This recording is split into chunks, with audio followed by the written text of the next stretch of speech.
สบายดีพี่น้องฟ้ายามแรงย่างที่พี่น้องเลยเบิ่งเพิ่นเกี่ยมวันคริสต์มาสพี่น้องนี่ข้างหน้าเพิ่นจะเกี่ยมแบบเป็นต้นคริสต์มาสพี่น้องชาวคริสเตียนเดี๋ยวสิพาพี่น้องย่างเบิ่งเมืองบ้านเพิ่นพี่น้องเลยสิเป็นแนวใดสิเจริญหูเรือนตาซ้ำใดพี่น้องเลยสิพาไปทุกซอกทุกมุมพี่น้องเมื่อเรามีเวลาเราก็ยักพาไปทุกบ้านพี่น้องเบิ่งบ้านเพิ่นอยู่รัสเซียเนาะได้ยินแต่ชื่อเสียงพี่น้องเลยก็ยักมาเห็นตัวจริงที่เป็นจังไดเอาจากซองน้อยๆพี่น้องเลยบ้านนาภูเขาควายคนบ้านนอกบ้านนาเด้อพี่น้องเอ้ยมาสู้ซนอยู่บ้านเพิ่นมีแต่คลิปน้อยๆเอาไปพี่น้องให้พี่น้องได้รับชมไปฝากไปต้อนพี่น้องเลยนี่อันนี้ก็ถือว่าเป็นบ้านเพิ่นเด้อพี่น้องเลยถือว่าเป็นบ้านที่กำลังจะเข้าในเมืองพี่น้องอันนี้นะคือว่าอันนี้เพิ่นจะมีต้นคริสต์มาสพี่น้องอีกวันที่25นี่ก็สิแม่นละพี่น้องบุญคริสต์มาสถือว่าเป็นบุญที่สำคัญของประเทศรัสเซียอีกบุญหนึ่งที่สำคัญที่สุดพี่น้องแต่ก็ยังบ่เท่าบุญที่เดือน5วันที่9พี่น้องบุญเดือน5วันที่9ของรัสเซียถือว่าสำคัญทั่วชาติรัสเซียเลยพี่น้องเอ้ยบุญมื้อนั้นน่ะแต่อันนี้บุญคริสเตียนก็จะเป็นอีกบุญหนึ่งที่สำคัญของศาสนาข้าเจ้าพี่น้องเอ้ยศาสนาคริสต์เขาก็บ่ฮู้ดอกว่าเป็นจังไดแต่ก็สิถ่ายแล้วก็อธิบายให้พี่น้องเบิ่งนำตามที่ฮู้แหละพี่น้องตัวใดที่พี่น้องฮู้ก็ฝากเม้นบอกให้เฮาเพื่อเป็นกำลังใจหรือว่าบอกเตือนสิ่งที่เฮาบ่ฮู้พี่น้องแต่เฮาเผลอไปเว้าสินะก็ให้พี่น้องช่วยแนะนำในการมาใช้ชีวิตอยู่บ้านเพิ่นเด้พี่น้องเอ้ยเฮาก็คือว่าเป็นผู้นุ่มผู้น้อยบ่ฮู้แท้ๆพี่น้องเอ้ย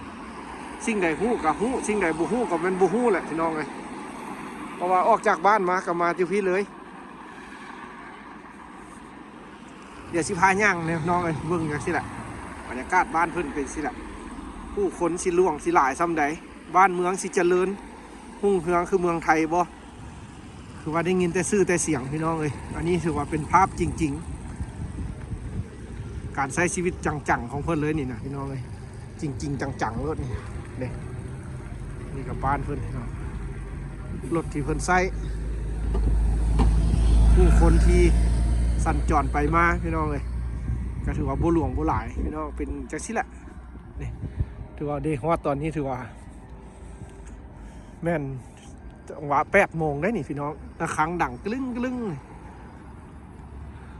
ทางหน้านี่ก็สิเป็นโรงแรมบ้านเพิ่นได้นี่พี่น้องถือว่าโรงแรมรัสเซียได้นี่ก็เป็นโรงแรมใหญ่แล้วได้นี่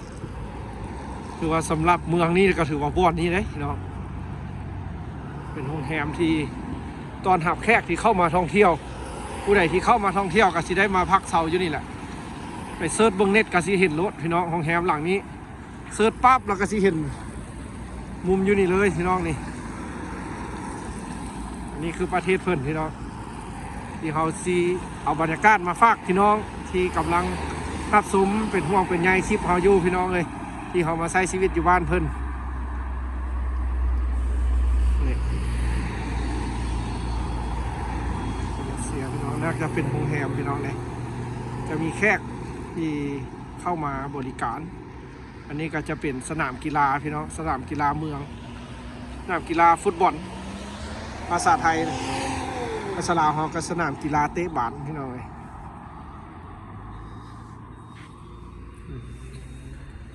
ข้ามทางพี่น้องเดี๋ยวสิพาย่างอีกหน่อยนึง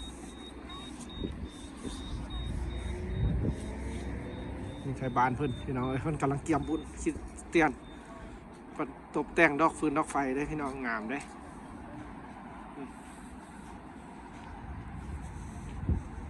นี่ก็ถือว่าสวยงามได้พี่น้องเลยนี่คักๆพี่น้องเลยก็เป็นบรรยากาศอีกมุมหนึ่งพี่น้องเลยก็เป็นตาหน้าหักได้นี่แหละวันที่ยักษ์มาทายพี่น้องนี่จะมีเด็กน้อยพี่น้องเด็กน้อยเป็นตาหักขนาด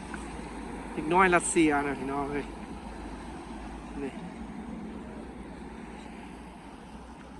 เนี่ยพี่น้องซ้ำนี่ละชีวิตต่างแดนเด้อคือว่า ว่าถ้าให้เทียบอยู่บ้านเขาก็ถือว่าอยู่บ้านเขาดีกว่าเด้อพี่น้องเอ้ยอันที่มาใช้ชีวิตอยู่ต่างแดนนะอยู่บ้านเขาจะคักก่อน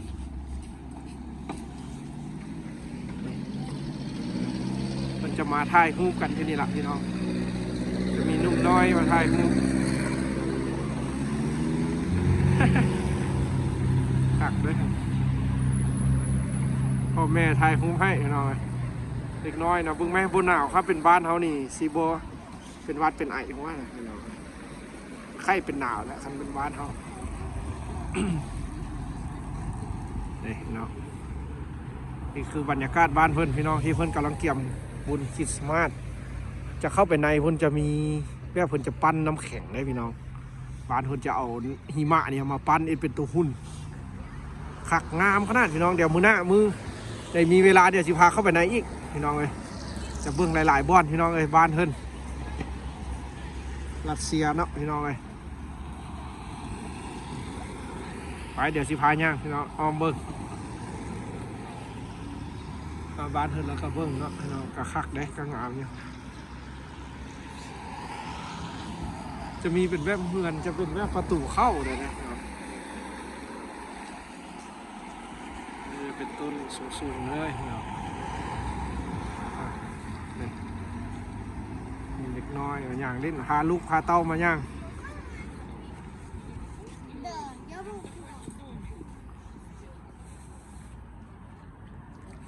ถือว่าคักอยู่พี่น้องเลยคักแบบได้นี่ประเทศรัสเซีย2 ฝากน้ำพี่น้องบอลนี้จะเป็น2 ฝากน้ำอยู่ถึงจะมีขัวหลายขัวได้พี่น้อง3-4 ขัวคุณขัวจะมีหลายแบบเส้นทางได้มีทุกขัวพี่น้องเลยขัวข้ามไปพี่น้องเลยฝั่งนั้นก็จะเป็นเมืองเดียวกันนี่แหละพี่น้องเมืองจูเมนพี่น้องเลยประเทศรัสเซียนี่พี่น้องเลยบรรยากาศเดี๋ยวมื้อหน้าถ้ามีเวลาสิพาเข้าไปอีกพี่น้องง้อชิฮอตบุญก่อนพี่น้องเลยเดี๋ยวสิพามาย่างเบิ่งเพราะว่ามื้อนี้ก็ถือว่าโอกาสดีๆเลยนี่พี่น้องเพราะว่าอากาศมันก็สดชื่นถือว่าซ้ำนี้คนอื่นว่าสดชื่นแล้วพี่น้องเลยแต่ถ้าหนาวกว่านี้แล้วแม่นโอ้ยอมมาบ่ได้เย็นหลายพี่น้องเลยถ่ายคลิปก็สิโทรศัพท์ก็สิดับเนี่ยน้องคันหนาวหลายอันนี้ก็ถือว่าเขายังถ่ายได้โดดอยู่นี่คือบ้านเพื่อนพี่น้องในรัสเซียที่ไผ่ก็บางคนก็เคยได้มาบางคนก็ยังบ่ได้มาบ้านเขาก็อาจจะได้ยินแต่ชื่อเสียงได้มาเห็นตัวจริงก็สิเป็นแบบนี้แหละพี่น้องเลยสำหรับเมืองนี้เด้อแต่เมืองอื่นเขาก็ยังบ่ฮู้ถ้ามีเงินผู้ละจังสิพาไปเที่ยวหลายๆพี่น้องเลยถ้าบ่มีเงินกับเบิ่งคลิปน้อยๆนี่ไปก่อนพี่น้องเลยตามซอกมาหาได้พี่น้องชีวิตคนวันนอกพี่น้องสู้ซนเมืองหนาวพี่น้องเลยได้ซ้ำนี้แหละผมมีอย่างไร เนี่ยคือว่ามีคนมาย่างลิ้นย่างอย่างไรพี่น้องบ้านเพิ่นเดี๋ยวสิย่างขึ้นไปเทิงคุณเราจะค่อยเกี่ยวลงมา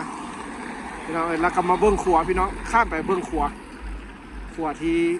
เป็นขัวแห้งคอมหักไหนซื้อขัวแห้งนี้คือขัวแห้งคอมหักของเมืองจูเมนของชาวเมืองเพิ่นก็ถือว่ามาย่างลิ้นทายหูทายห้อยกันอยู่นี่พี่น้องแต่หากบ่มีการซุ่มแซวม่วนซื่นโอ้บ้านเพิ่นก็มีรถเมล์2 ชั้นเนาะนี่ละพี่น้องเอ้ยความเจริญความทันสมัยก็สิประมาณนี้พี่น้องเอ้ยแต่ยังบ่ใหญ่ตู่ทอกรุงเทพมหานครพี่น้องเอ้ยกรุงเทพนี่จนหลายตารถนี่จนป่านอีหยังพี่น้องเอ้ยอันนี้ถือว่าธรรมดาตัวเมืองแล้วนี่เดี๋ยวสิพาย่างขึ้นไปเทิงพุ่นพี่น้องเราจะค่อยโค้งลงมาแล้วก็ไปท้ายขวาแล้วก็กลับพี่น้องเอาขอบใจพี่น้องที่เข้ามารับชมเด้อที่เป็นกำลังใจให้เอาเดี๋ยวไปฮอดอีกแล้วเขาสิท้ายอีกคลิปนึงเพื่อไปลงไปหาขวาพุ่นพี่น้อง